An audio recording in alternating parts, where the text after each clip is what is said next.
Hey, Dylan. Hey, Mike. Dylan, somebody needs to mute their microphone. Can we not be passive aggressive? One podcast. This is terrorism. This is a terrorist act. Playing your own voice back to you disrupts your thoughts. This is proven. They've made a gun that does just that. This is terrorism. Yes, this is some kind of eco-terrorist act here of aggression on my podcast. This all goes in, by the way. This all stays. Because no one has ever John the used... Sea Builder is going to hunt you down for ruining his sponsored time. Mission accomplished. Dylan, I want to tell you about the Sunburn gaming engine. Okay, let's get back on topic and do that. I think it's been a while. We kind of go down niche sometimes or pick an area or, sometimes just go wild off. But I think it's good every now and then just to kind of recap everything that is in the Sunburn gaming engine. First and foremost, it is a 3D rendering engine for XNA. Okay?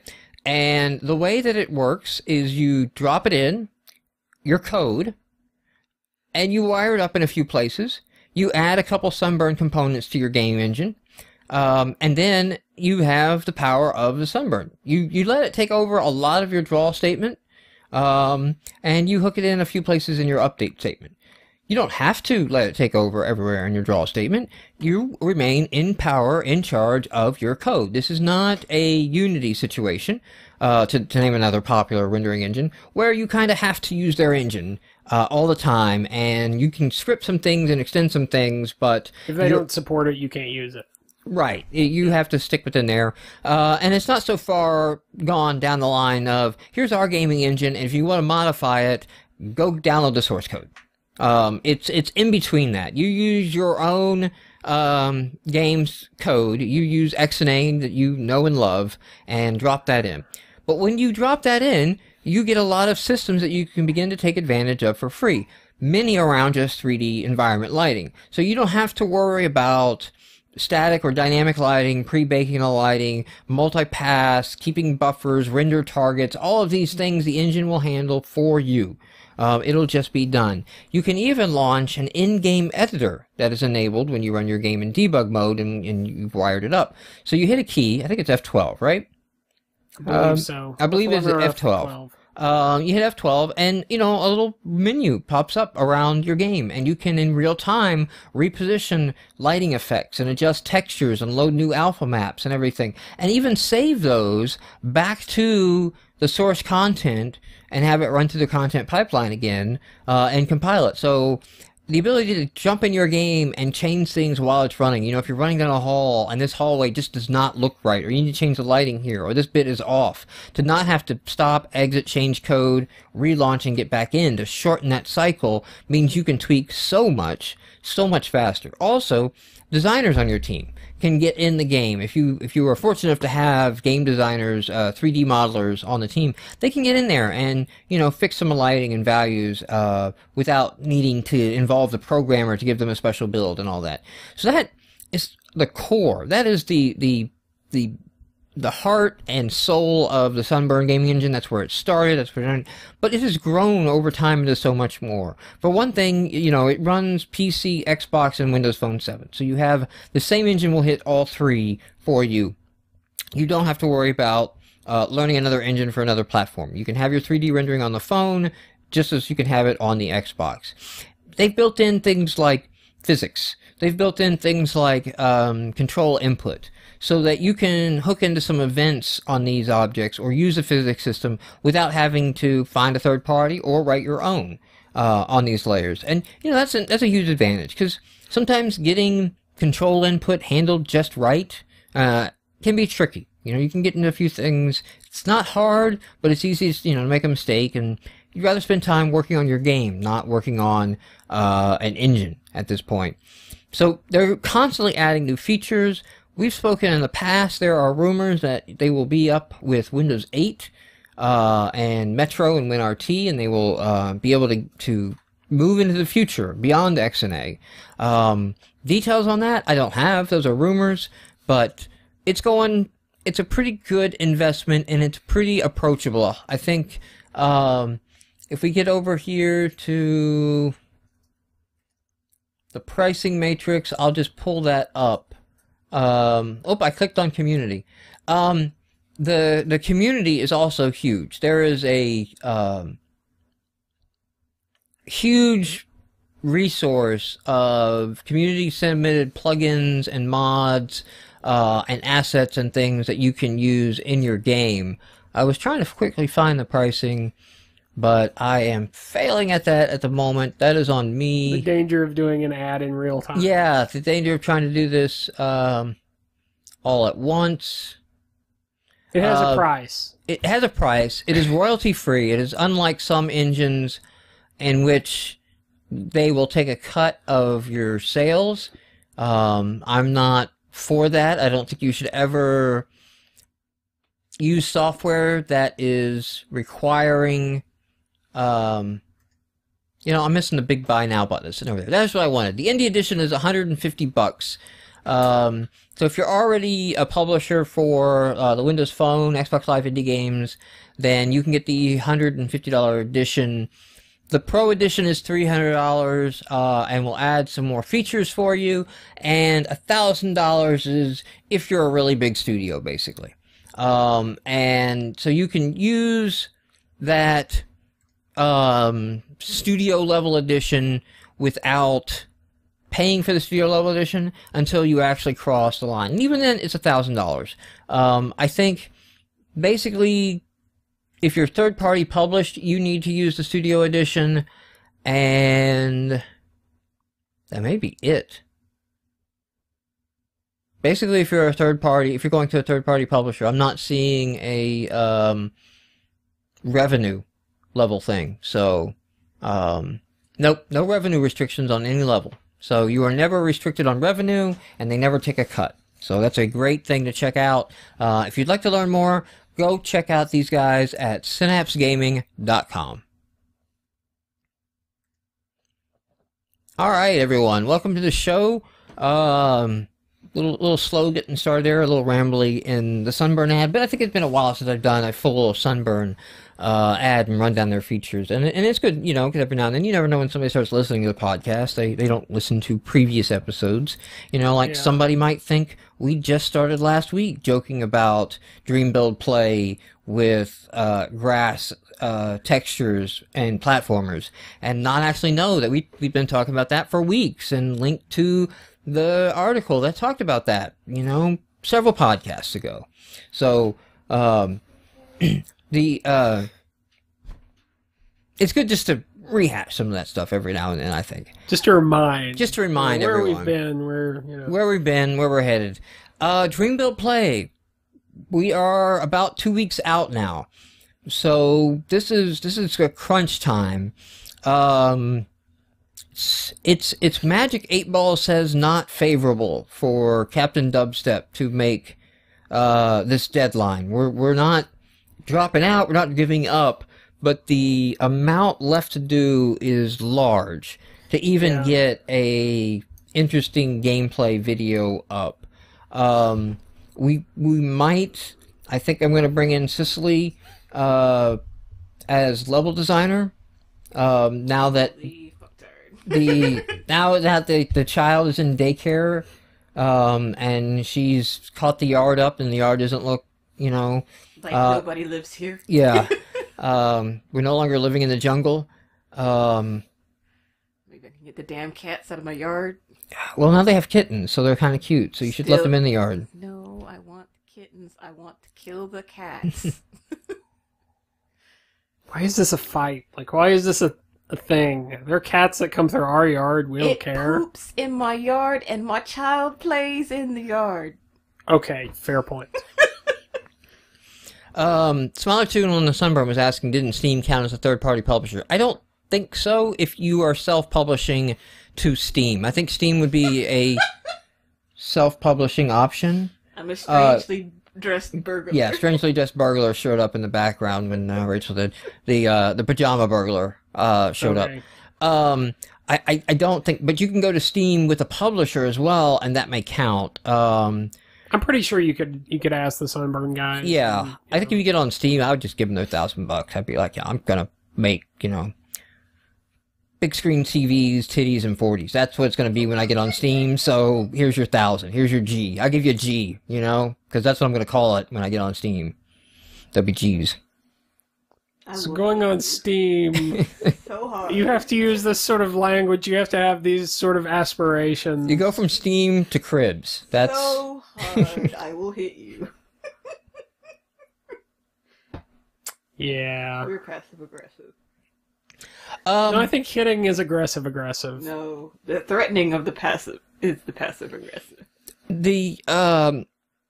So the thing is that I don't think the judges, no one take this to heart as fact, please, but I don't think the judges of Dream Build Play actually play the games. There may be somebody who fires up the game to see that it runs. I think most of the judging is going to be done off the videos. This is actually quite the case in several other game competitions. It's been revealed, and it could cause some public thing, and I think we covered some news about some other indie game competitions where the judges got caught basically just watching videos and not playing the games. It would explain why, you know, graphics does so heavily, and games that have won or high plays, when you go to play them, you're like, really? There's nothing to this game. I think Tick is a good example there. You know, it's just a platformer, collect the bells. Like, there's nothing really going on in it except extreme parallaxing and, you know, really good graphics. But graphics to the point where they detract from the gameplay because you get lost as to what is gameplay elements and what is just pretty pictures. But they made a great video, and, you know, it placed really high from that. I don't remember if Tick won or not. I think they were second place. I think that was the year Blocks That Matter was the winner. And Tick was a runner-up. And Blocks That Matter was a good game, gameplay-wise and everything.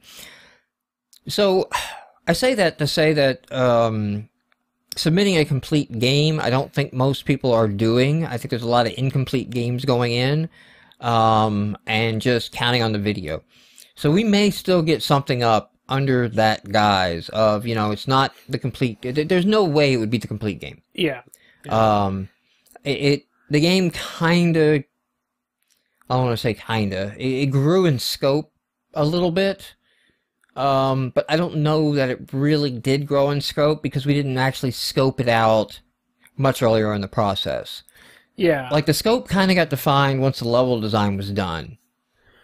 Well, scope as far as the size of the level is concerned. Scope as far as, well, you're right. Even like, I mean, like, what boss fights we need, what power-ups we need, you know, how you will restrict area, the main story beats, all that came out of sitting down to do the broad brush level design, the outline. And we didn't do that earlier in the process, or we would have had a good idea.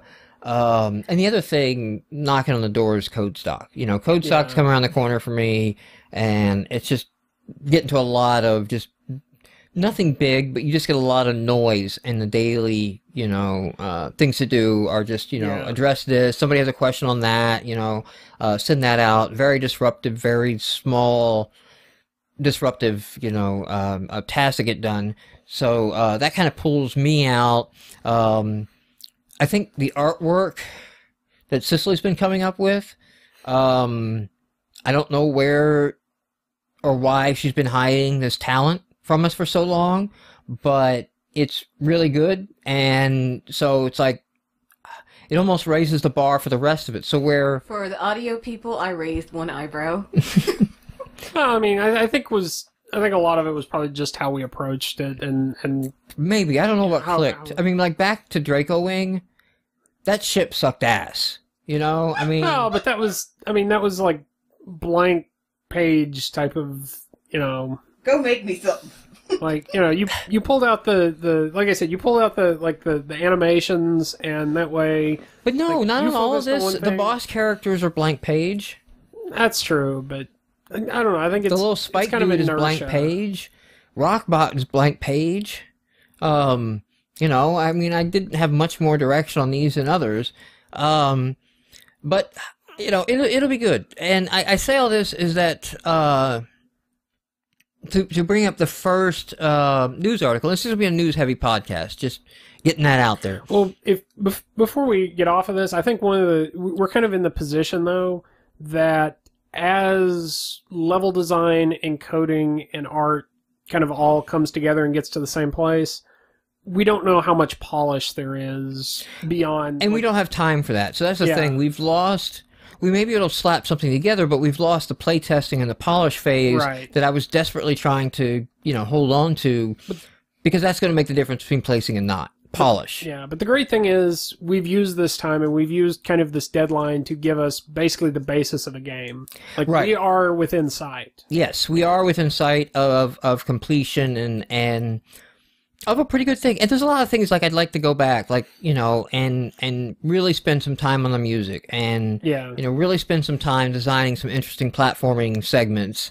And I feel like we will very soon cross a threshold that it'll be at that level of, I'm going to design this little lava pit zone. So I'm going to take like these 5 screens and come up with something unique across these 5 screens. And that's what I do for a few days, or you do for a few days, and then just like polish each of these little sections up. And then, as they come back for a whole game experience, I think it'll be something interesting.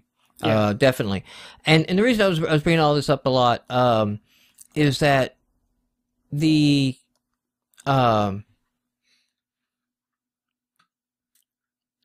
update, they were talking about that in there. The reason I have not given a dubstep update has been the biggest slowdown that we've had, the biggest stumbling block actually has been graphics. And I didn't want to keep showing placeholder graphics. So, we've got a lot up now of our own graphics. Some of it's still placeholder stuff, but a lot of it's our own, including, like, we have a Captain Dubstep now.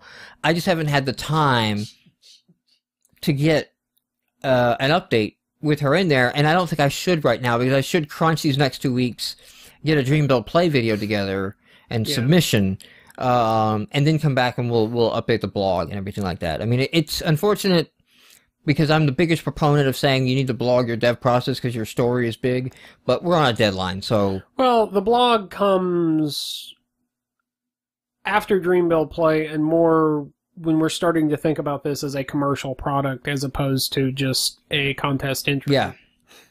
So I was bringing all this up for the first uniting of, on the XNA forums, there's talk of an Uprising 3 ongoing. Now, it's in the early stages...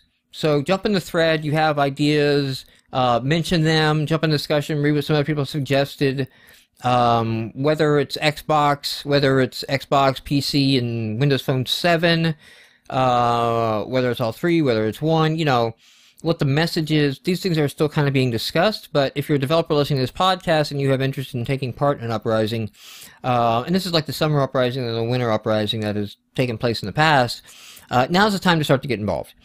I think I got a good suggestion in there that they're going to run with, but basically on the judging. My view on that was find 3 people.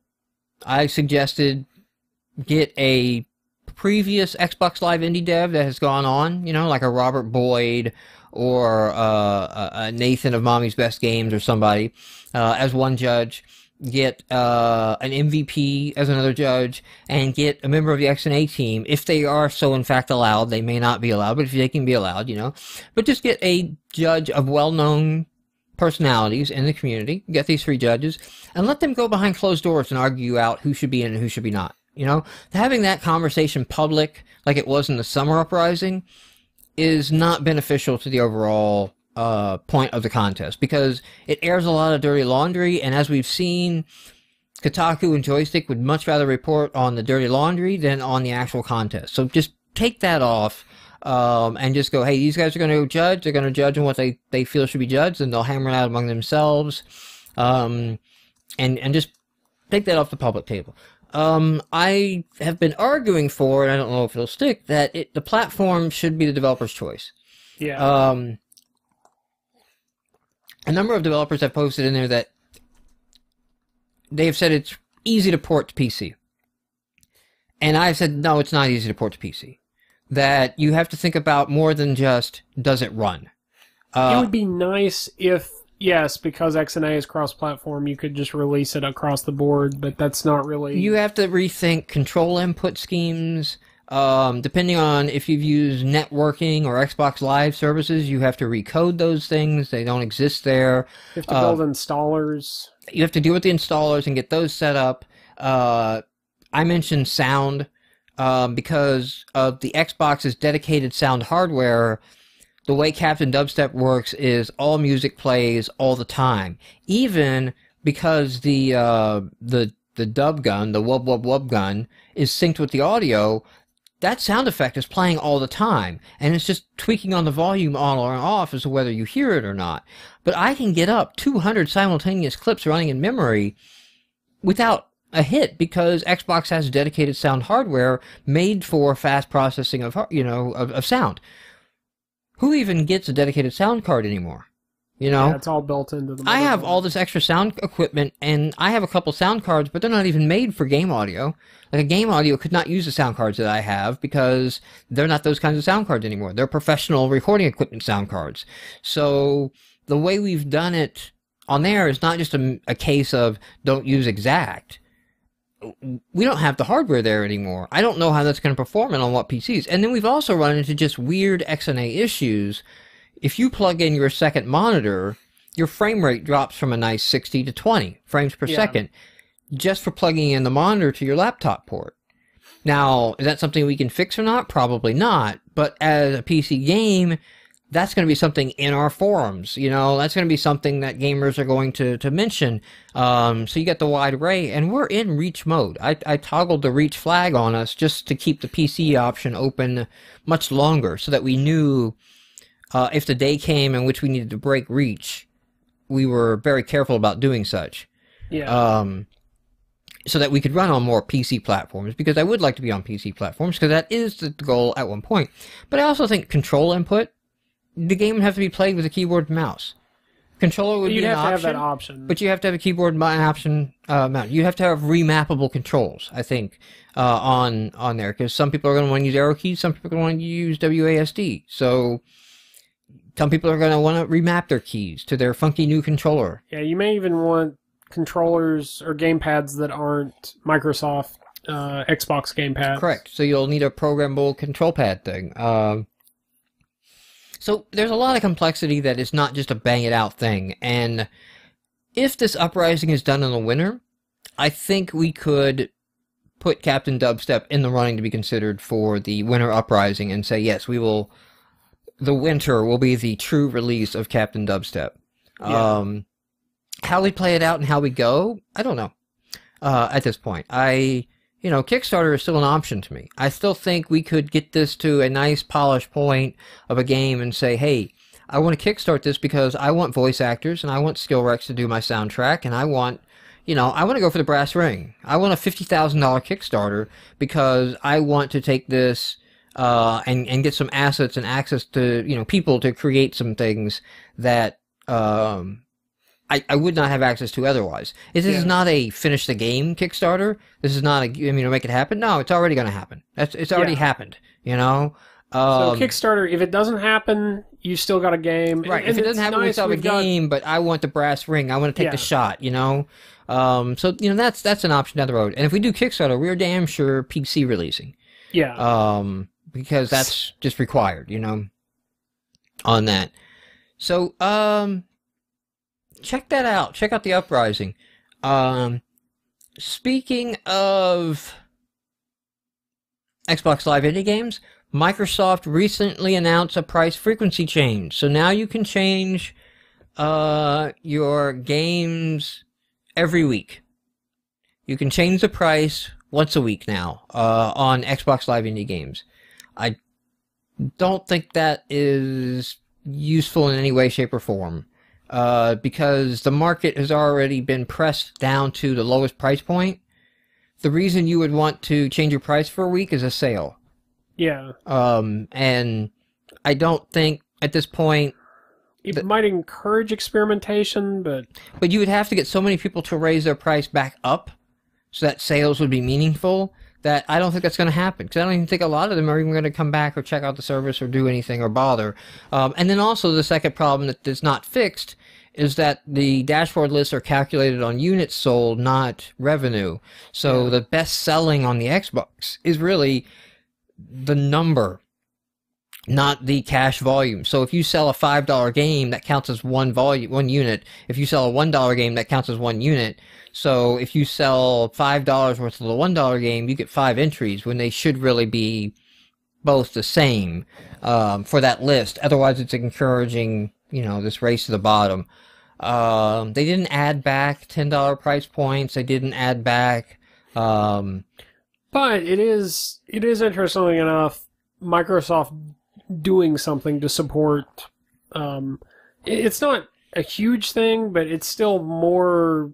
I don't know at this point if it's just the kind of thing they do to keep away the bitching while they launch their Windows 8 store. Of like, they've abandoned the Xbox Live indie games. It's like, well, as a journalist, I see they just offered you the ability to change your price weekly, so. Yeah, I guess that's not a news like story for me. Okay, like a PR. Yes. Yeah. Because it's a zero effort change. Yeah, a reaching out to PR instead of to the community. I can see that. And it was announced in the forums by ATG Xbox, which this guy that has one post, he is marked with a XNA team member, but never posted before. My comment, which Jim deleted a lot of comments though, was basically like, was this posted by somebody new to the team and they just made the new guy post it? Or nobody on the team wanted to post into their account anymore and deal with all the flack that's going to come, just built up angst and rage, like, why do we have this new person?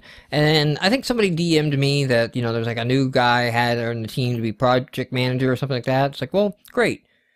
Where's his introductory post? Where I am the new project manager, I am the new, I taking over and things are gonna change around here and all that. I think or it's better. Is he an intern? I was gonna say your first post is probably better in this case of you actually doing something as opposed to, like, that's less likely to get flamed than just an introductory post.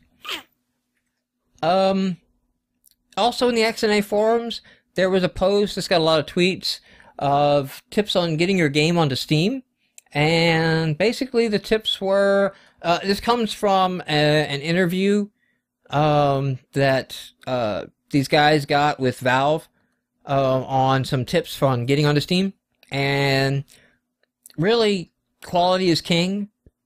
They want submit a very well-polished segment of your game rather than a bug-free complete version.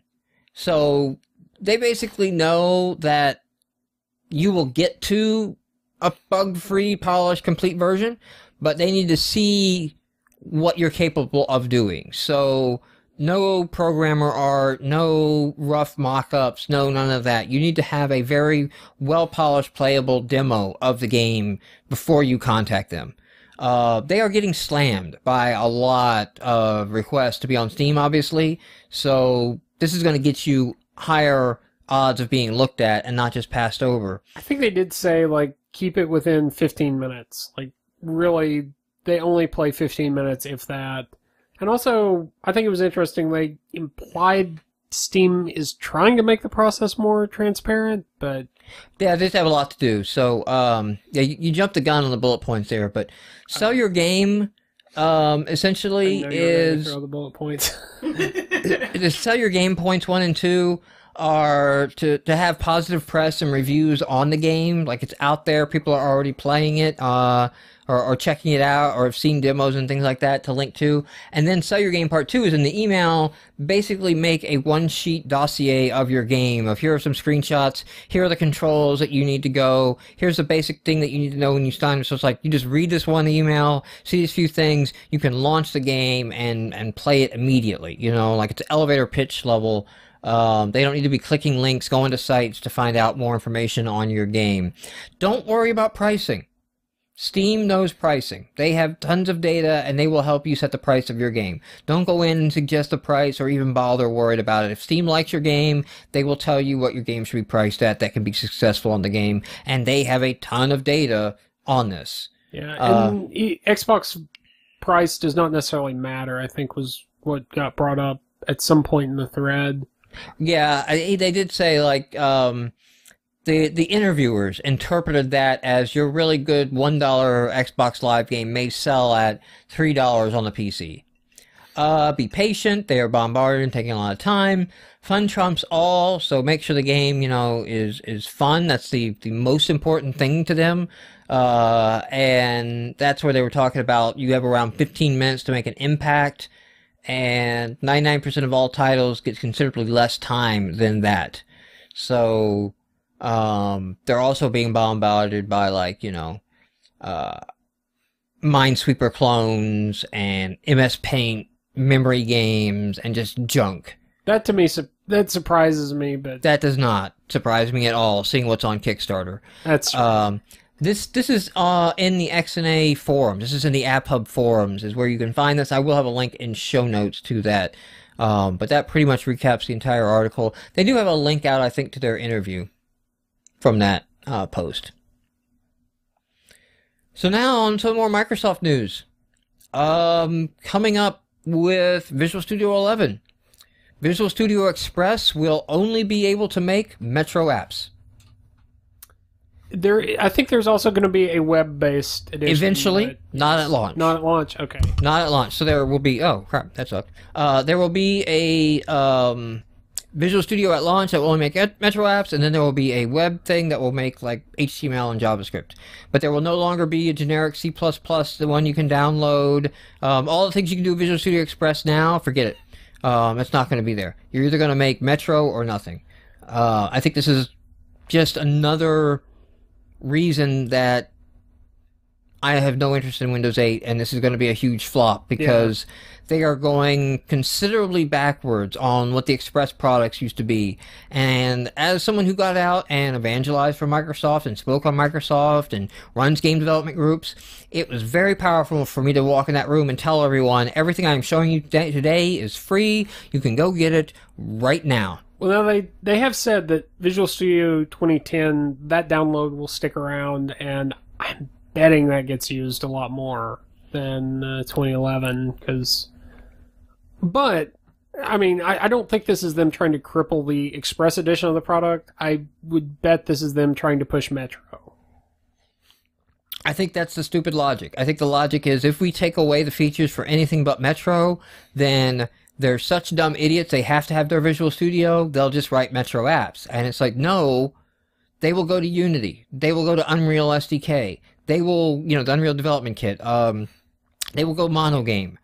They will leave the Windows environment. You will force them out of that comfort zone and find something else, because it's just ridiculous. There's going to be such a low amount of devices running Metro that I don't think it's going to be worth it. And I don't think the Mac App Store has been such a crazy hit success that a Windows 8 store is going to be enticing. A desktop store is going to be enticing. Because there's still going to be Steam, right? There's still going to be Disraeli. There's still going to be Desura or whatever. Desura, yeah. Yeah. There's still going to be these other options out there. And they're going to run on Windows 8. They're going to make sure their clients run on Windows 8. And they're more entrenched. They're the big players. Microsoft's new to this. So if Microsoft's going to start throwing in a crazy bunch of stupid rules, they're going to lose this race, I think. Well, and again, I've joked before, like, Apple is the only company that can get away with taking away features and calling it an advancement. But even, like you're saying, with the Mac App Store, with Gatekeeper and things like this, they're kind of pushing the edge of how far they can go with that closed system now. I think, people are starting to go like, whoa, that's too much. Microsoft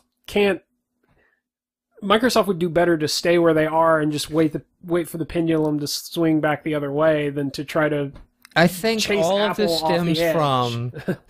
stems from the Windows team and Sinofsky gaining power at Microsoft and him finally getting his day, because the Windows team did not like .NET. They did not like Silverlight. They did not like XNA. They did not like anything that implied cross-platform abilities. and you know, they refuse to implement, you know, things on there. They refuse to expose features of the Windows operating system in .NET, and made, you know, you have to like do, you know, COM interop calls and things like that. And the Windows team, or the Windows Phone team, they had a shot and now they've lost, because the Windows Phone was not successful, that they're pretty much being chewed up and brought in. I think things like Silverlight, you know, are direct gun sites. I think things like XNA are collateral damage, you know, in the process. But I think it just lines up. For me, it fits so well. That explanation fits so well. Why would you do this to Visual Studio 11? Because you want to promote the operating system. Yeah. It's all about the operating system. Everything needs to support the operating system, and nothing should detract from the operating system. We've first and foremost make money selling operating systems. This is the boardroom argument, you know? Right. And we cannot have products that erode the power of our operating system any longer, you know? So for that reason, that's why C++ is back and C# is out. And in fact, I think they would. They're also kind of wanting to protect that App Store idea. Like, they want a successful App Store with Windows 8. And again, like, you know. But their App Store ideas of even enterprise applications will need to go through their App Store? Like, have you not paid attention to any of the flack that Apple has been given and is actually undoing those practices so that enterprises can deploy apps? The only reason for me to consider Metro is tablet. If I wake up one morning and there's an article how Metro has 8% of the tablet market, then I will begin to go, huh, that's intriguing. That's an interesting thing. But until that day happens, I think this is just a big cluster. This is a Windows ME. This is a Vista.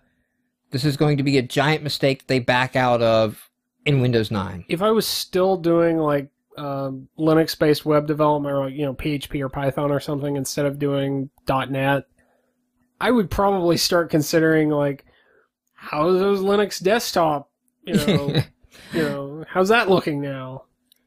They've been promising us the year of the Linux desktop for how long, you know?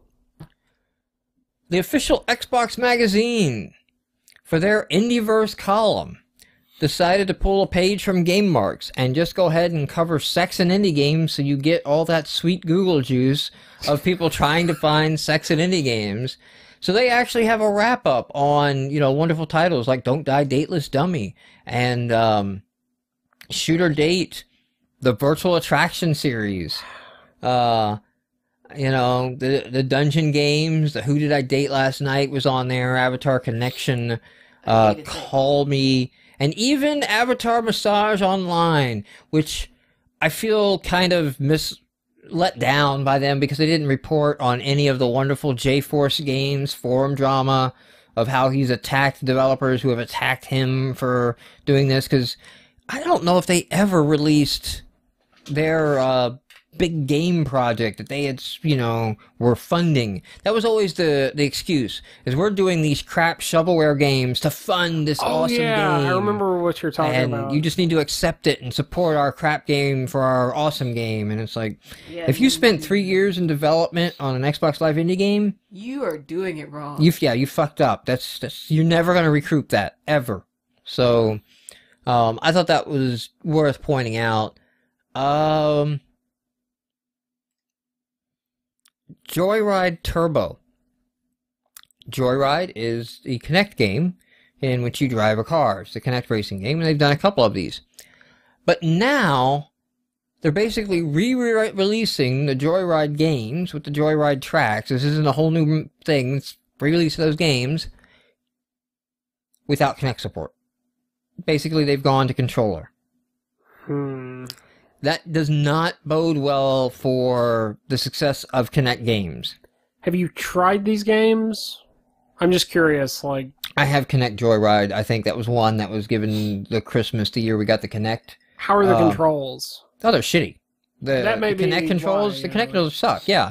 But I think it's more of a mark of, like, Kinect is this awesome technology that I used to change the videos. Yeah, it in practice is not what people want when they game. When people game, they want a controller.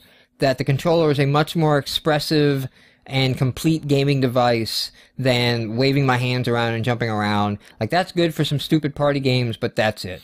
And so now you have this big... much more, you know... Yeah. You can't...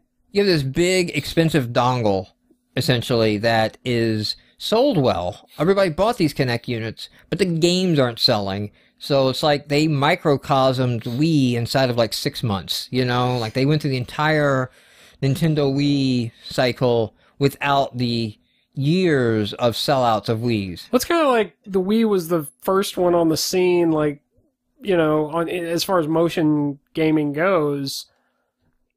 You know, once we go through that cycle, we don't really need to go through it again to see that it doesn't necessarily work. Microsoft is giving refunds on Minecraft to SDTV owners. So apparently, if you have a 4x3 television or you're running in 4x3 mode, you cannot play Minecraft split screen. Which seems obvious to me. You wouldn't even want to. But I guess because it didn't say that before you bought the game, they're actually doing refunds. If you bought that and feel you got ripped off, I wouldn't even want to play a split screen Minecraft. That doesn't seem appealing at all. It seems like even on an HD TV, it would be cramming so much in the same screen. The one screen that... I'm not, like, 12 anymore. I don't need to share the screen with my brothers. Well... It's Minecraft, man. Log in from another console. That's true, but in some cases, people may not have... That's true. That's a big pain in the ass on the Xbox. Unlike the PC version of Minecraft, where not only do we all log in from our own PCs, we run our own frickin' servers. Because everyone has their own PC, you know? In our house, it's usually a case of who's going to run the server tonight. You know, are we going to play in Rachel's world, or are we going to play in Cicely's world, or my world, you know? Whose world we're going to log into tonight and do all that. Plus, you can switch back and forth between single player and multiplayer on your own world, so that's kind of cool too. You can single player your world for a while, copy it, and then play that as multiplayer, and then whatever happens multiplayer, they haven't actually changed your single player world. So, speaking of Minecraft, I poked my head in the Guncraft beta, but didn't see anyone. It is definitely a beta. That game definitely has a ways to go yet. But I could see the potential of a Call of Duty run-and-gun first-person shooter in the Minecraft world. You know, being able to run gun, but then go over, switch to something, and just start building a barricade real quick. It's a shame I couldn't figure out how to get bots going in the game. It looked like there was something for that. If I read in the docs or jumped on the forums, I could have figured out how to set that up. But with them going into more of a beta, inviting more and more, there should be more games going on. I'd like to catch some people playing that just to run around how that feels going forward. I think it's kind of an interesting, novel idea. I've backed it, but I have not looked at any of the betas yet. We'll see if Develop is not going to find the page. Is it going to find the page on this one? I think the whole Develop server crashed earlier, and it was not online. Which may be fine, considering, like I said, you tend to... I think, was it last week you complained about some of the articles on there? I always complain about the articles on there because they're pretty bad, badly written. This is sparing you from that pain. So, here we go. I got one up. This is in the, I thought they had it already file. But Google Play, the new Google Marketplace, is going to allow in-app purchases. I actually thought they had that on. I assume they had an in-app purchase system. Are there not in-app purchase funded apps on... I'm betting they have to have their own in-app purchase system. So they are running outside of Google's system and doing their own. That would be my guess. Because I want to say like Tiny Tower has in-app purchases. Like for Yeah, I gold. played on iOS, but you played it on Android, Yeah. so yeah, that definitely. And draw something would be the same thing. So they were still running through their own third-party payment providers, I guess. I guess I never bought anything from them, but I assume that would be the case. Well, this is good because they have an API and other developers can tap into it. It's the same payment system from Google. Now, the article I was trying to pull up on Develop, I think said that Google announced that in-app purchase sales were already passing revenue sales or something. I don't know, because the article went down, if they were saying the sales of the market in general or the sales explicitly in Google Play, in Google's marketplace, had already passed that way. But that's good news. That's definitely good news because the in-app purchase model has been shown to be much more profitable. There are, like Tiny Tower and evil ways to do it, but for every Tiny Tower, there's a Jetpack Joyride that just does it right. And you do an in-app purchase just because you want to reward that developer. Same with Hero Academy. You don't have to buy anything to play it, but you get to a point where you're really enjoying it and you want to do it. By the way, Hero Academy is having a sale this weekend on their teams, so you can pick up a team for 99 cents if you're Hero Academy addicted and want to do that. I'm saved by the fact it's not on Android yet. It's not on Android yet, yeah. I'll probably still be playing it when it gets on Android because I'm still going strong in Hero Academy. It's not as frequent, the games that I was playing, and I'm not playing like 20 games at once. I'm playing like 3 games and, maybe make 4 or 5 moves a day. I tend to hate tactical games, so I imagine when it comes to Android, it will be short-lived for me, but I will give it a try. This is, in the news that reality is stranger than fiction. The U.S. is one step closer to banning Xbox 360s in these patent lawsuits. Wait, what? So in the Motorola Mobility patent lawsuit that banned the consoles in Germany, that we talked about earlier, they kind of got like a German court to ban it. They've gone to some international trade committee and won there, and there's like a court in the U.S. that's reviewing that, and then if that court approves it, I shit you not, goes to Obama's desk to basically reject it because it's like an international treaty level ban at this point. But because the Xboxes are made in China and imported to the US, they can actually stop the export from China. So because there's a patent infringement case ongoing and it's at this litigation level, this trade commission comes in and then bottom line is they will stop all sales of Xboxes in the US if this goes through. And we are really close to that day. The judge remarked that the amount of money spent in litigating this lawsuit has exceeded the wealth of many nations. It was like his side comment. And I don't think there's a good chance of it being resolved because I think this has come to the forefront because Motorola Mobility is being acquired by Google. So, this is just a, take down your enemy any way you can. The patent is around like wireless controllers. Really? Yeah.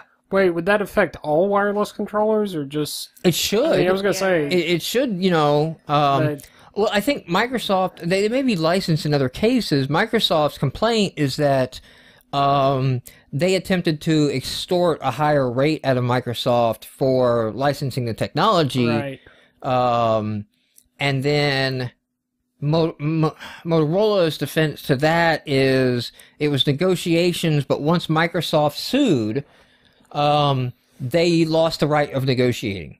Because you can't use unless they can get Microsoft on record to say, yes, we use the legal justice system as a pawn in our negotiations, a threat of a lawsuit. So, once it litigated, they're basically saying, like, we don't have to negotiate anymore because you've litigated, and because you have not, by your own admission, paid for the patent, you have to stop sales, until this works out. So, there's a funny thing, too, where Microsoft tried to say, this will be bad for consumers because they will only be able to buy PlayStation 3 and Wii, gaming consoles.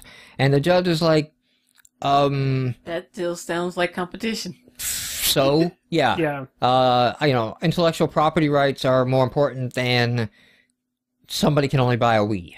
You know, like, we're not talking like a miracle cure drug is taken off the market. Yeah, I'm sure they have to get this work out, because that just, like, you wouldn't completely shut down all sales of Xbox 360. It seems like there would be a settlement reached before that would happen. Because, like, I hadn't heard about this before. Most people probably hadn't until, you know, like, when it goes through, obviously that would make news. But, yeah, like, it's such a big deal. Yeah, so in the next 2 months or so, you know, 360 consoles could be banned. And you know what? Maybe this is the kind of crazy example case we need to really reform patents. Not the bullshit patent reform that Obama signed that actually favors businesses and hurts inventors, because it went to a first-to-file versus a first-to-invent system. Right. So basically undoing prior art claims, because the first person to file the patent gets the benefit of the doubt. I don't know, though, because this is a case where, you know, Motorola's a big player, Microsoft's a big player. You know, whatever sum Motorola asks for, Microsoft will probably give it to them. But, I mean, if it does break it, if it does happen and go through in this way, then it becomes a much more scarier landscape for the patent industry and for other holders of patents. You're saying. Like so you have more Microsoft fallout. and bigger players going to Congress saying, this is crap. This is not acceptable. You know, so... Okay, this is not going to wake people up to, you know... No, yeah, that people it's not going to be like a grassroots thing. It's going to be like lobbyists are going to this will be this. high dollar, because the risk of somebody being able to block all iPhone sales will become huge. Yeah. And Walmart, all it takes is one of these little patent trolls to do it. Every company wants to be able to use this against someone, but they don't want the possibility that, you know, it can be used against them. So this might actually be the nuclear winter option. Just think if Walmart joined this argument, like, you can't take this item off of our shelves. Well, I'm betting they wouldn't take it off the shelves if it's an export-import, like, if that's how they're rules lawyering it, I guess. I don't know. They have to, if Motorola gets their way, shortages, they have to take it off the shelves, and Motorola gets a 7% value payment on all unsold stock of the export. I don't even know why that works. Right. Of like, why would... I understand they didn't sell, so why would you get a royalty payment? Well, they probably got them, like, I mean, Microsoft probably sold them to stores. But I would imagine if they have to take them off store shelves, then they would start returning them to Microsoft, and Microsoft would start refunding the stores. Like, they didn't actually sell to consumers, but I don't understand how that would work. So, indie initiative going on called Because We May, and that's a horrible, horrible pun.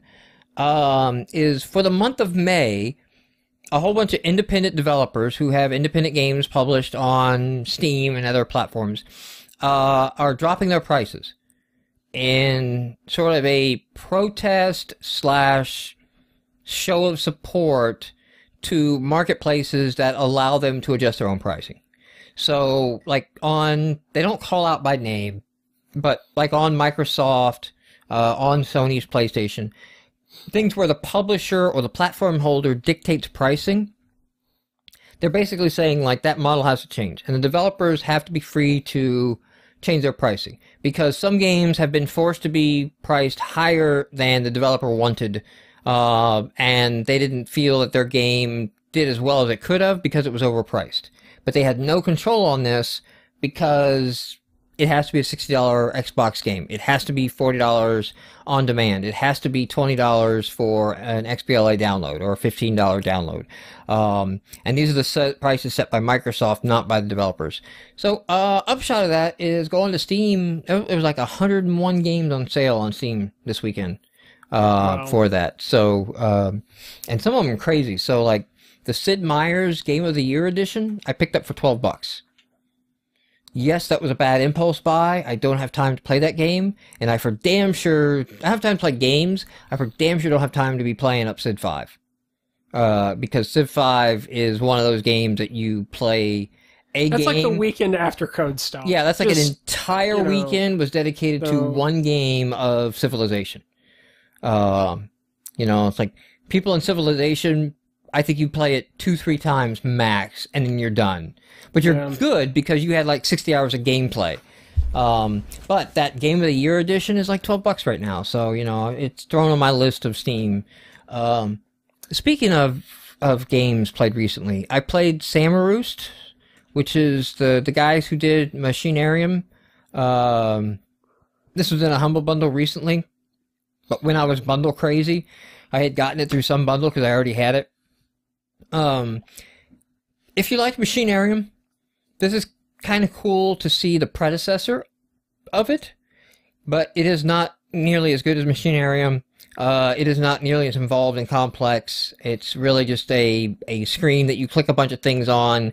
You don't even have puzzles that go between screens. Like, once you leave a screen, you've generally solved that puzzle. There was 1 or 2 instances where he changed screens to get an item from another screen and come back, but it was done automatically. It was done like, okay, now that you've done this, now I'm walking off the screen to this other area. So it wasn't like in Machinarium where you can kind of wander the entire world trying to find things.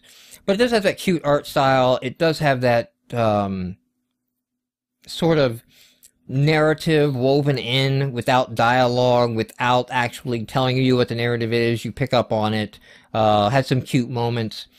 I think it told me I spent an hour.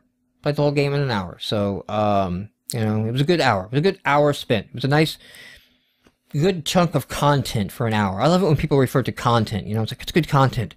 We get some content, like it's a cookie or something. Like, I have some content. It's a thing to be consumed. Yes, and then... I'm consuming content. I just love it referred to in that way. I'm a content consumer.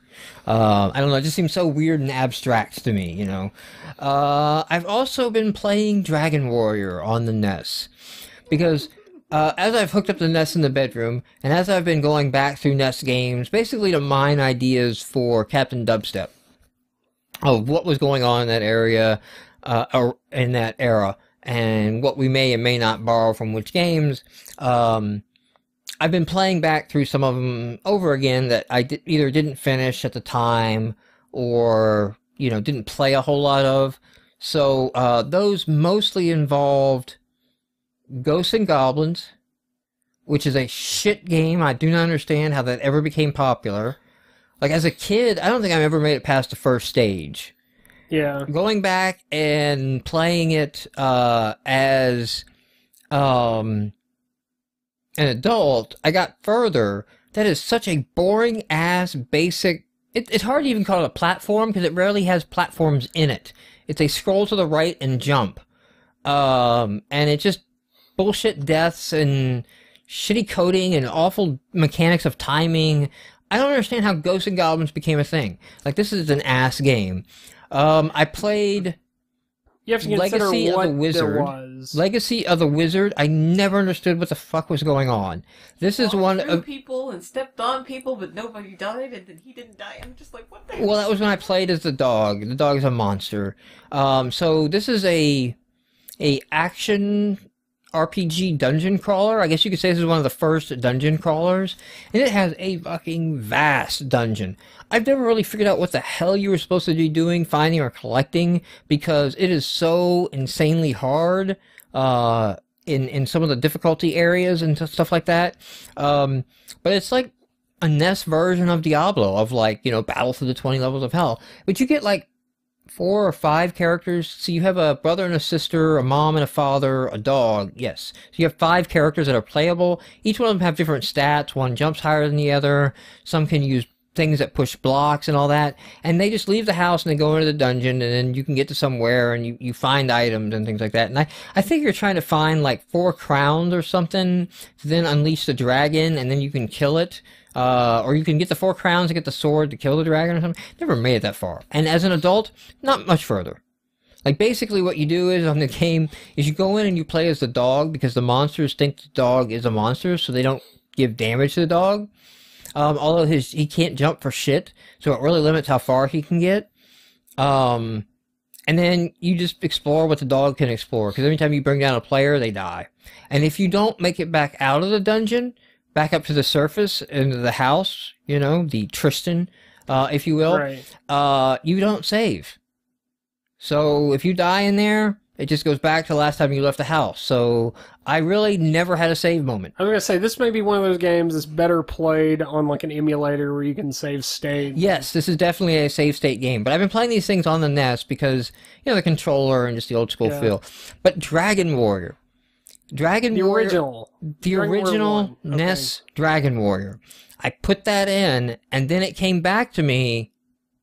This is the game that scarred me from ever wanting to play JRPGs again. This is it. Really? This is the game that I put in. This Dragon Warrior was my introduction to JRPGs. As I put it back in, that those repressed memories came back, and I remembered it, and then every time I have seen menu-based combat, no, I am afraid. I am going to my safety place now. What the didn't you horrors like about of it? being raped by menu-based combat, and there's nothing. Cicely's been listening to me for the last 3 nights play it, because I'm like genuinely trying to make a go of it. I am genuinely trying to play through the game as an adult. So I looked up a game walkthrough, of course. Well, yes, when I played it, I used Nintendo Power. When I was playing Dragon Warrior, the entire time I played, I'm like, what the fuck am I supposed to be doing in this game? You know, I go to town, they don't talk shit about, like, leading you on somewhere or go find something. I don't find any keys. I can't find any fucking dungeons. You know, I'm wandering around, getting my ass kicked by, you know, little fucking ghosts that appear not, like, 3 squares away from the starter area. And basically, you have to menu-based grind. Yes. You know, forever. Like, I read, after she looked up the walkthroughs, I started looking up the walkthroughs of people basically saying, like, my guy's up to, like, level 6 or 7 now. And I'm like, this is taking fucking 3 nights to get to level 7. And the level scale is completely different than a lot of other games. Oh yeah, and they're like, yeah, this is basically a lull point. It'll take you forever to get to level 9, but you really need to do before you go to your first dungeon. You need to be able to just grind up enough cash to buy all the best loot in the game before you go to your first dungeon. Yes. And I just like, fuck that game. Fuck that game every which way it can be fucked. I never finished... Blow on its front and then fuck its front. I was going to say, I never finished it for that very reason, but I actually kind of enjoyed it. Why? Because that's all I had. Because that was the first RPG I played. Like, now I would go back and play it, and I would have that same reaction, but... It has actually caused me to think, we should do a JRPG. Why? No, wait. Because, well, I know you guys like the JRPGs. Yes, but okay. No. You could go there. But just so that I could have a hand in attempting the design of a JRPG that I would play. Oh, okay. He wants to right the wrongs. What's wrong with righting the wrongs? I want to show people there a better way. And I mean, like, we're going to have to, like, stick to some tropes, and a menu-based combat is a trope. I don't think you can throw that one out. Right. Maybe we can talk about other ways to do it, but I think they're very popular. Right now, for an indie game studio to do a JRPG-style game, if you can write a good game, which is also another challenge I would like to take upon myself, is to write an engaging storyline that people would like to play. And as an RPG... J or otherwise, Western, it's mostly the story that makes people like the game. The mechanics are all pretty interchangeable. They have some neat things sometimes, but there's very few RPGs or JRPGs people say, I want to just play the combat mechanic of this game. You know, it's usually like, what else is going on? So there's that challenge as well. And that was, like, when I say I like Dragon Warrior... Combat was not what I liked. Combat was painful, but combat was the thing you went through to get the story and the exploration and all the other things, you know, you love about RPGs. If you want to play a good early RPG, I would suggest playing probably the re-release of the first Final Fantasy on Game Boy Advance. I think it was on, Game Boy Advance. Because I remember I went back and played that. It was much easier than actually playing on the NES. I don't know if they balanced it differently or what. Or probably like Final Fantasy 2 or Final Fantasy 3 on the Super Nintendo, where they've kind of shaved off some of the rough edges of combat.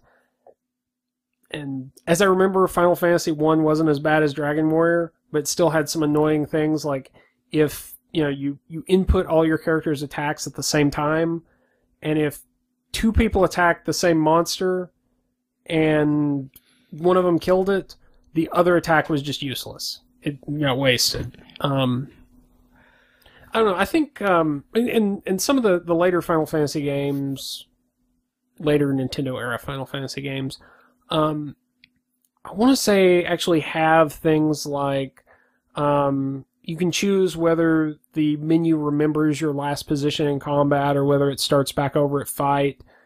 So I think it's things like that that are going to simplify menu-based combat.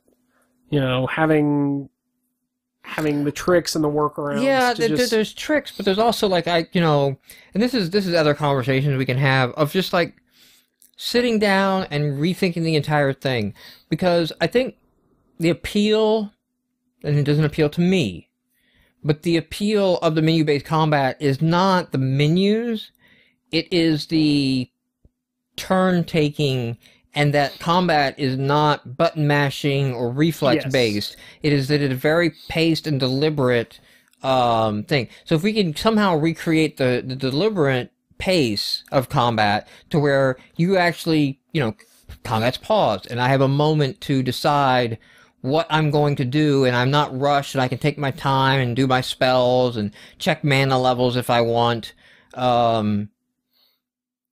then, that's the essence, I think. And that's really what I got back going to this. I may go pick up Final Fantasy for the NES and give it a go. I would seriously do it if you hate Dragon Warrior, just because. Oh, that's a given. Because as I played Dragon Warrior, it came back. I really realized, because I played Dragon Warrior, I have hated any JRPG. I even hate the idea of a JRPG, because that's the game. It's just like a horrible relationship, and it's like you associate all the things in that relationship, the behaviors, the things said, with bad relationships. So if you get into another relationship and that person also likes to get lattes, you want to have nothing to do with that anymore, because people who get lattes suck in bed or something. I don't know. Like, whatever failed things in that relationship you equate. And that's what it is. It's like, if a game has this kind of menu-based combat and this stupid... And the other thing is just, because I like the real-time nature. Yeah. I feel more in control of the outcome of a battle. And, when I go into Dragon Warrior, so I'm walking around at level 7, I've got my my copper sword, I've got my armor, I've got my shield going on, I got the stupid dragon scale on, I got the fighter's ring on, and your musician pops up, and I'm like, thump, you're dead. Thump, oh, you didn't die the first time, you hit me for 1 point, I kill you next round. But then every now and then, you just get a bag streak on the random generator, and it's like, I miss, or I hit for 2 damage, and he casts hurt for 11 points, and then he casts hurt for 15 points, and then I miss again, and he casts hurt and kills me. I'm like, what the fuck? This is the guy that I'm, I think at one point I told Cicely that I was pissed off that I was still taking shit from slimes, at level 7. Yeah. Just because, like, the randomizer, I don't feel in control of the game.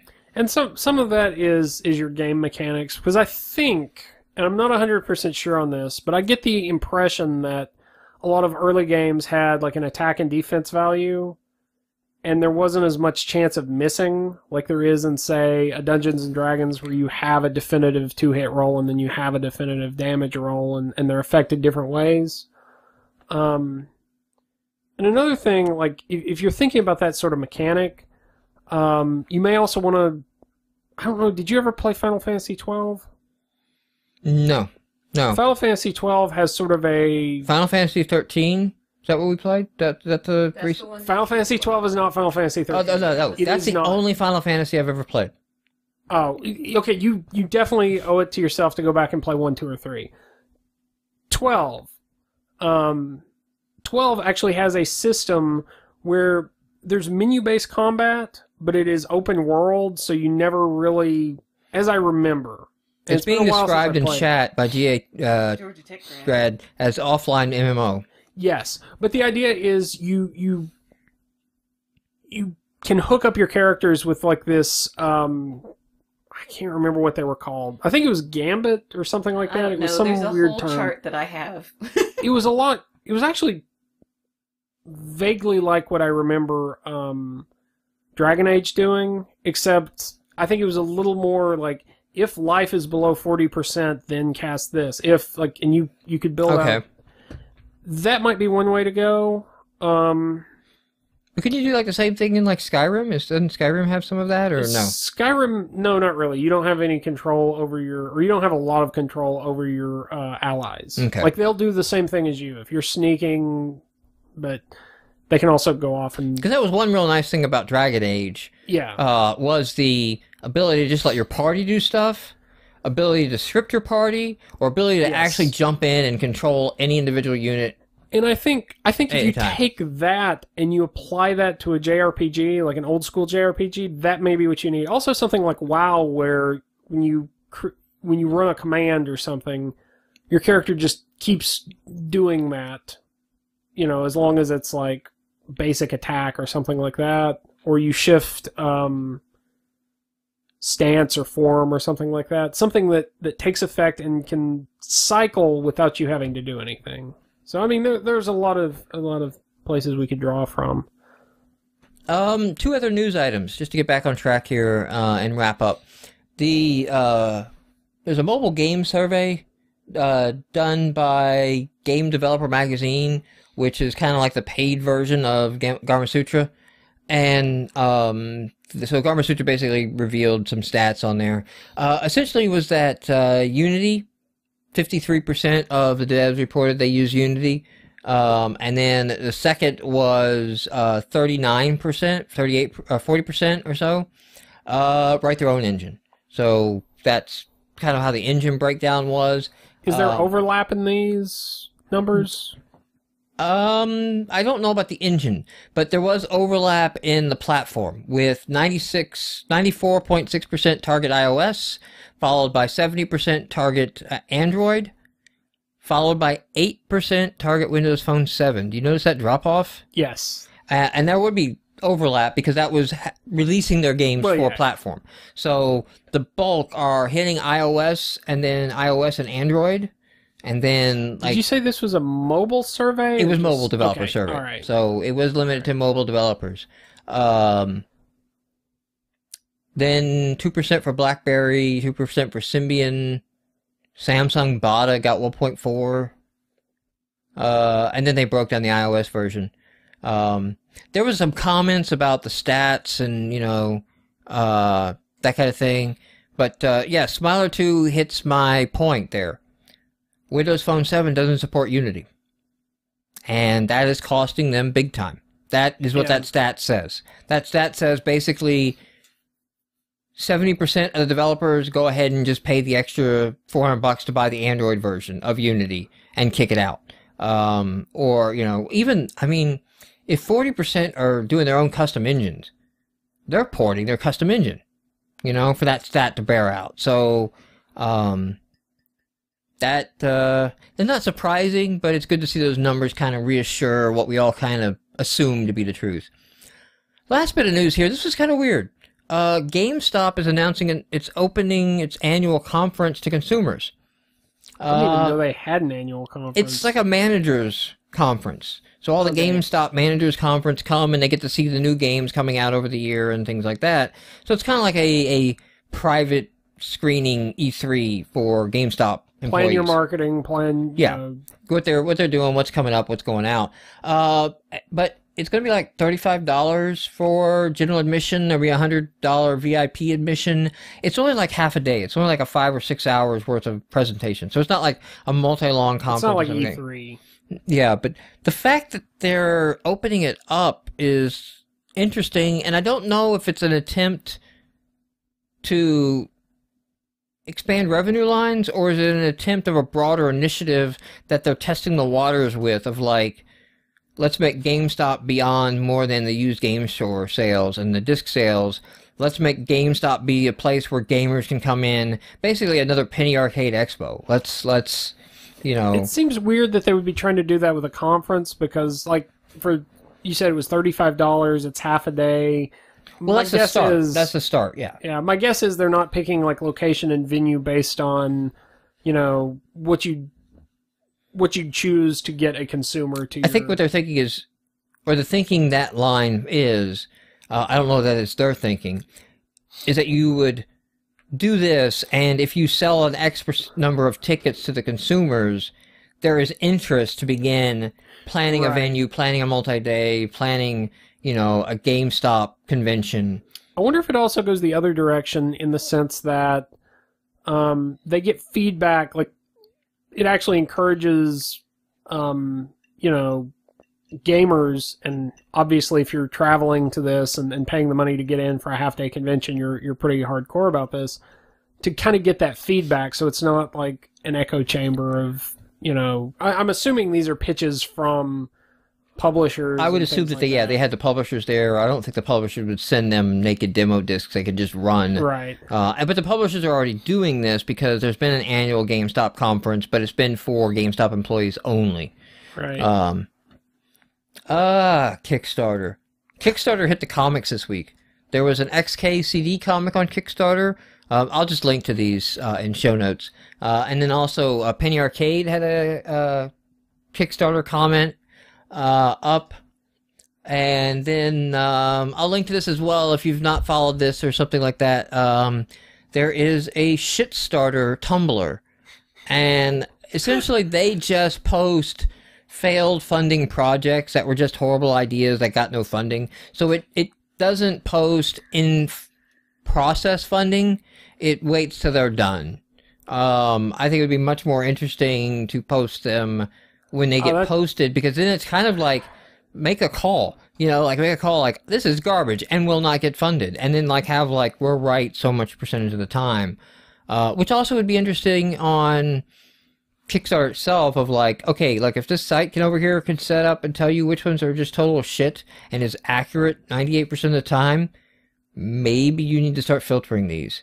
The problem is there, and I imagine, I don't know if it would be a legal issue per se, but they're going to get flack if they do it to an in-progress Kickstarter. I mean, you know someone's going to go off half-cocked and threaten them, even if, you know... Yeah. So, Kickstarters this week. We're back to a lot of crap this week. We're back to a lot of junk, on a lot I just passed over, to get to a few worth commenting on. A few Kickstarters just to comment on before we get deep in the games one. The first one up is the Tropes versus Women in Video Games. They added a stretch goal, because they're getting funded, and they added a $50 reward level that has some really awesome stickers of Zelda and Princess Peach kind of revisioned as like actual heroes instead of trophies in the game. The Zelda one is fucking awesome. You know, she's standing there basically holding like, you know, the Link shield and stuff like that, and got a sword. And, you know, it's thanks guys, but I got this one, you know, is on that. And I post a comment like, I don't want a sticker, I want a shirt. You will have me up my pledge, put this on a fucking shirt, okay? That's what I need right now. I will wear this on the shirt. She is the exact depiction of what is my little pet product of strong female character role models in the games, and she is exactly the right kind of retaining feminine qualities while not being sexualized. showing, you know, a badass quality Yeah. without being a bitch, you know, like just hitting that good, like, yes, she is a hero. It's kind of weird because the design drew so much from the Link design that it was like almost like it didn't need to be emerging. I was kind of like, I'm not It's chic. really. I don't know. Like I've seen the sword and the shield in. Well, I mean, in You know, concept, it's chic. Yeah, like I probably would have wanted to see something more. The other one, the Thanks Bros, I'll take it from here, Princess Peach, it's still kind of over cartoony. Yeah, You know, it's still a little, the overalls on Princess Peach are, again, they're mixing like yeah, the so two that one, characters, what and you're that's talking about kinda with weird. Zelda, that was what the reaction I had to that one was. It was like, yeah, I get it, but it's not, I want this on a shirt, and I'm going to wear that shirt out, you know? Yes. I may need 2 shirts just so I have one when the first one wears out. It is pretty awesome that they're doing something like this. The next one up is The History of Sierra Online. This is a documentary. And I want to caution people on this one because this has a lot of questionable, funny type. This might be a scam. Okay? Looking for $40,000 to do this documentary. All they have in the video is a montage of Sierra games. No clips of people talking about Sierra. No guys talking about Sierra who are making the video. They'll talk about the production house of what they've done before. So one would think if you were a studio that produces documentaries and film, to put yourselves on camera is pretty damn easy. Yeah. And what this looks like is somebody loading up, capturing a bunch of gameplay footage, and then uploading it. And I would, personally, if you're doing something Sierra Online related, if you didn't have, like, Roberta Williams or Al Lowe or one of the other, you know, big names on board, I kind of question what kind of documentary you're going to produce. They, in Update, started addressing stuff like this. And at one point, they said, we will be interviewing Ken Williams, Al Lowell, a bunch of others. They said Roberta Williams doesn't do interviews. We're hoping she will agree to speak. So at this point, I would like these people on the site in some way of like, yeah, we've committed to, you know, this, we will be on that, and come out. But one of the most damning thing is that in the comments on this one, at one point, a guy who runs a Sierra Online site that catalogs all Sierra history between like 1980 and 2000 when they were bought by Vivendi and Activision and they merged up or whatever, and then also runs forums that are the most active Sierra forums, is like, he came on there and they're like, I am kind of the steward of keeping all this stuff together. I've never heard of you, never seen you on my forums, never, you know, like, you're not part of the community and all that, so I want to know who you are. I want to know who you are, and do you have this stuff lined up, and, you know, because I pretty much have the sites that are the Sierra Online community now, and you're nowhere to be found on it. So, this seems like a scam. This seems very... If not a scam, at least a very shoddy documentary that's playing on nostalgia, or that's getting by on the nostalgia, and also on the Kickstarter, like, I'm going to remake, you know, Space Quest, you know? And stuff like that.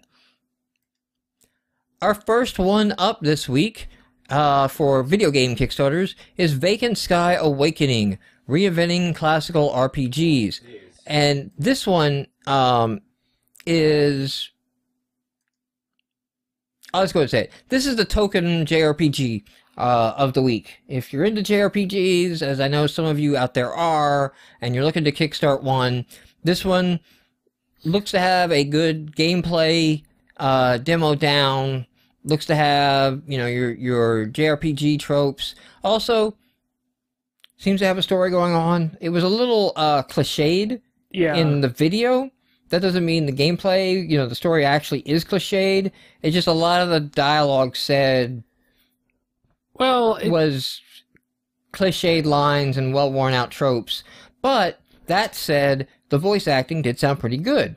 Yeah, it kind of works both ways because you see it and you instantly know what it's going for because it uses those tropes so heavily. But you know, $25 a little high to get a digital copy of the game. I would like to see that lowered.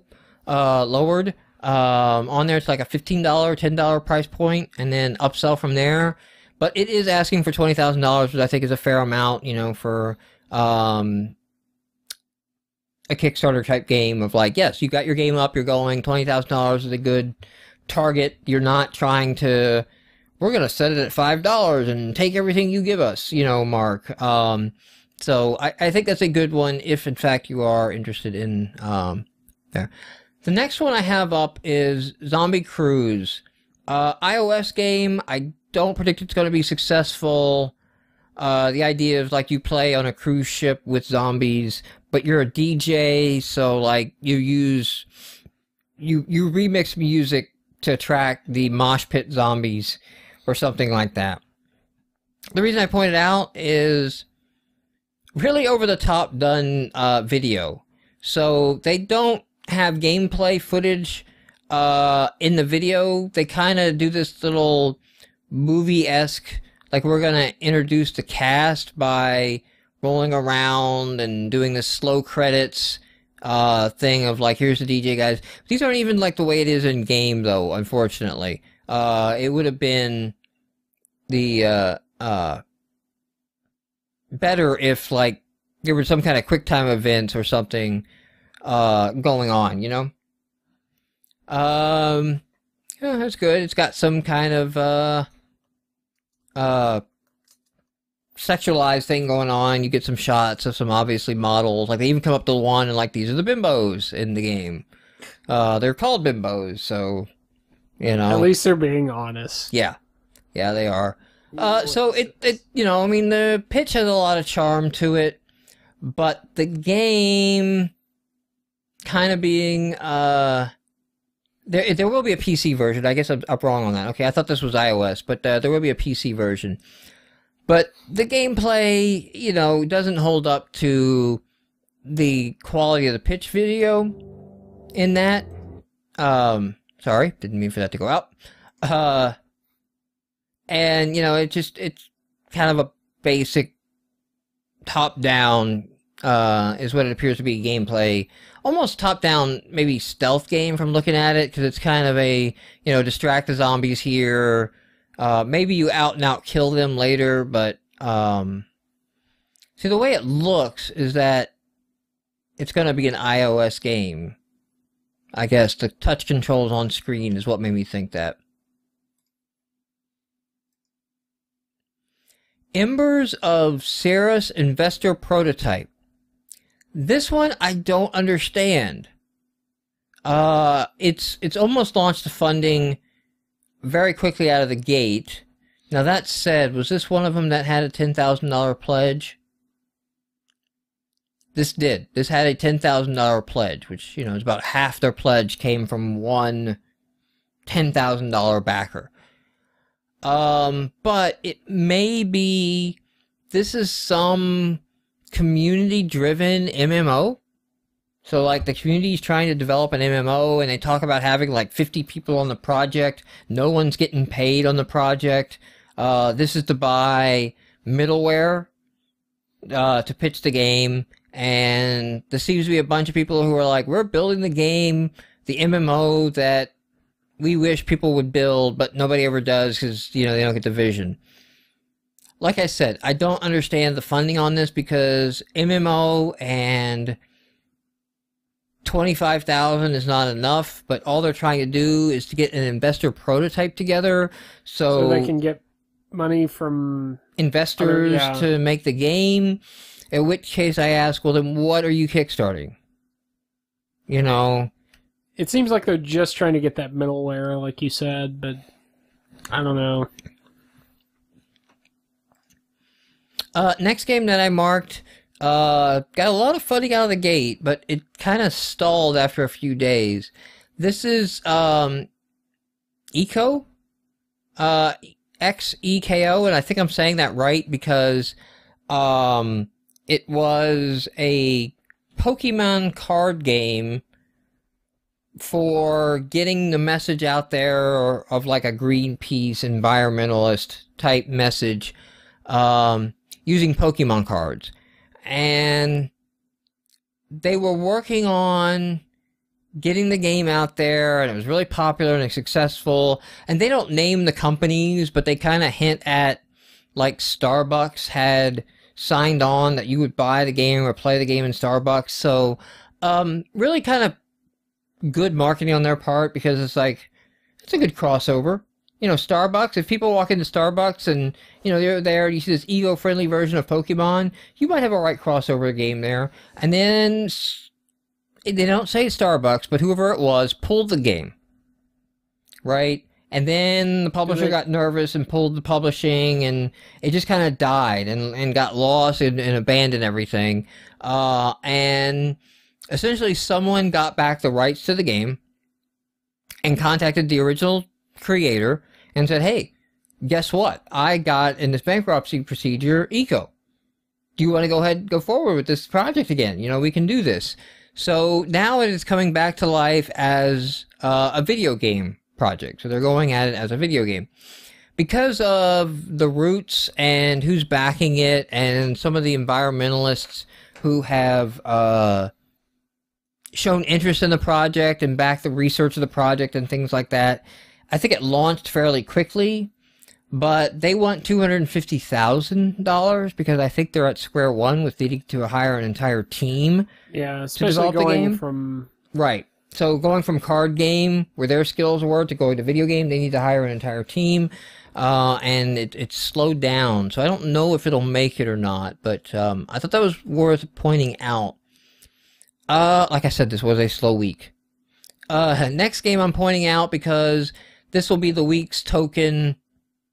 Not crazy gameplay, a first-person puzzle platformer game, but only asking for $2,000 because he basically wants to pay for the Unity licenses.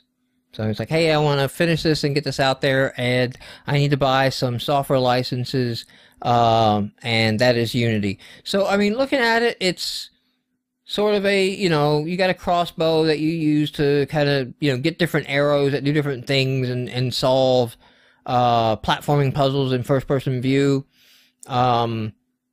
You know, obviously it looks like, you know, the developer will be able to do this. So this is, you know, as a developer, if you're looking to back something, if you're looking to throw a few bucks behind somebody, that could be helpful because it gets him his Unity license and he can go on to make better things. If you're part of any of these Kick It Forward programs, I would actually like to see Kick It Forward go to more of these type guys of like, this is a developer trying to get started, trying to buy the license. He looks like he has some talent here. He'll grow over time, but he doesn't have commercial appeal yet. So he needs to get a few games out there and hone his craft to get commercial appeal. And that's where other developers backing him, not because they think the game's a great idea, but because it's like, yes, here's your backing to get your Unity license. Keep on keeping on, I think is a great idea, and great support. Here's from the strangely fucked up file. Band Fuse, which has Slash on their product, is a rocksmith type product, okay? So it's a real guitar, and guitar training and stuff, on the console, but it's that rock band type thing. But they got Slash on there, you know, he's all behind it and he's talking on the video. I actually went and double checked that, yes, they actually have Slash, because in the video, Slash never says Band Fuse, he never says the name of the product. And I'm like, did they Photoshop in that? Is it that bad?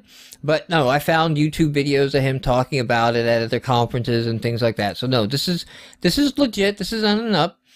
But asking for $1.2 million to do the project, to do the game, is fucking insane. And then the other thing is that they launched this with like 10 days. Why? I have no idea. I don't think Slash gets how Kickstarter works. Or maybe he thinks, maybe they think because it's Slash, you know, that everybody will just run and like, yeah. Guns N' Roses were a thing in the 80s. Like, when is the last time that's been relevant? I don't know. The 80s strikes back. So, I think they should just go ahead and pull this and save themselves the embarrassment of a project not being funded. Because they have like $1,300 of $1.2 million funded and 5 days to go. They reformulate it and launch it for a longer period of time, maybe, but I don't know. Still, I mean, you need to be asking for like $100,000, $200,000. What's the difference between this? Well, obviously, it sounds like they've got this, you know, like pretty far running, along. but I think what you were going to ask was the difference between this and Rocksmith. Yes. I don't know. And Rocksmith is already out there, so... Yeah. And Rocksmith didn't do great. No, it did okay, yeah. But it's a niche product. Well, I mean, I think we're seeing kind of the music games falling off at this point. And... Last one up, Zombie Playground, 3D action online battle RPG. I only put this one in here because it already has $30,000 going to it. So it's getting traction. I personally did not see it because they don't have gameplay up. They have a lot of talking going on and some concept art of like, hey, we want this 3D action Street Fighter type thing, I think is what they're going for, with crazy environments or something. But the people behind it do have a pedigree. So, getting down here about the team. Yeah, so the team is listing credits of Dragon Age, Mass Effect, whatever that game was. So they like Bully, somebody lists some Lord of the Rings, movie, iRobot, that type stuff. Infamous, Diablo 1 and 2, Torchlight 1 and 2. They have a pedigree, so maybe that's it, that pedigree is worth something. Especially considering this is like online and... None of them are names that I would associate with the creator of Diablo. You know what I mean? Like, they are guys who were there and executed on the project, but none of the names struck me as the visionary leads of the project. But it's got 30,000, and they're asking for 100,000, so probably will get funded. It seems to be going pretty well towards their goal out of the gate. But that really wraps up the Kickstarters this week. There was nothing crazy good, awesome, hey, wow, this is going to be amazing funded. Some things that were getting funded, but nothing I thought, that even interested me or intrigued me. That JRPG might, if that's your thing. That looked pretty good. I don't know. Like I said, I really like earlier JRPGs, and a lot of the tropes that you saw in the video were just like kind of a turn off. Like, it's going to be that sort of thing. No thanks. I didn't realize JRPG is substratified into... Well, okay. It's more like... Those are more anime tropes, I think. Things I see in like animes that have either been overdone or in the type of anime that I'm not into, so I'm kind of like... like I'm again, like with most things... I'm looking back to like the NES and Super NES days, and like that's the pinnacle. That seems like more of a PS1, PS2 type of game. So, all right, you will be out next week at a FanCon. Hamacon, a fandom convention. I just put that as a general at a fandom convention, not FanCon. Is FanCon a thing? Probably. I don't know. It probably is. Somewhere there's a FanCon. So I will try to line up some interview or something next week. If I fail to do that, I think I may take the week off. I think I may take the week off to Dream Build Play Crunch and see what I can get going and just kind of make our final stab, you know, and see where we are, because at that point we really need to be submitting. We really need to get in before the servers get stressed. And for anybody else who is looking at Dream Build Play, you need to look at this weekend and next weekend as the deadline and get that submission in before the servers get stressed. Go on there and double check on what the submission requirements are, because as I was looking on there, box art is not something they're interested in. They're interested in screenshots, but not box art. That wasn't something we submit. So I stopped Cicely from working on box art because that's not something we're going to need. And then I scanned Captain Dubstep. Yep. Really happy how Captain Dubstep turned out. So the next Dubstep update, when we start releasing some of the artwork and all of that post our video, I think it's pretty impressive. I think we're going to be really good in the retro era game type gameplay, you know, for that indie type school. I think we can do some more interesting things there. And I'm proud to see where Captain Dubstep goes. I mean, I do have that itch of, like, I got other game ideas, and I'm just having to stable them for now and not work on them. But there may be a point, say, in August, where Draco Wing becomes a thing for a few weeks, simply because it's an action game, and it's just to crank it out and be done with it. Or may I just advance it a little bit, just to take a break from Dubstep. But I really like how our toolset chain is kind of solidifying as well. And so it's getting easier and easier to execute and get things done. So I like where that's going. So if we are back, you know, we'll see everyone in a week. If not, we may take a week or two off, or a week off, and then a couple weeks a week off, because we'll have code stock. Yeah. And I may try to do a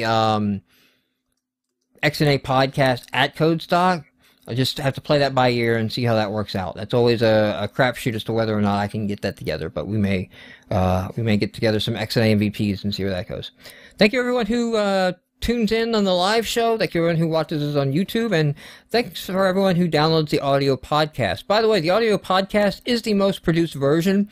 It is the version that you know, I treat first. It's the one that has outtakes. So if you're only watching the YouTube or the live stream, you're not getting the outtakes, unless you tune in really, really early to the live stream, in which case you do kind of see the outtakes. We will be back in a week or two.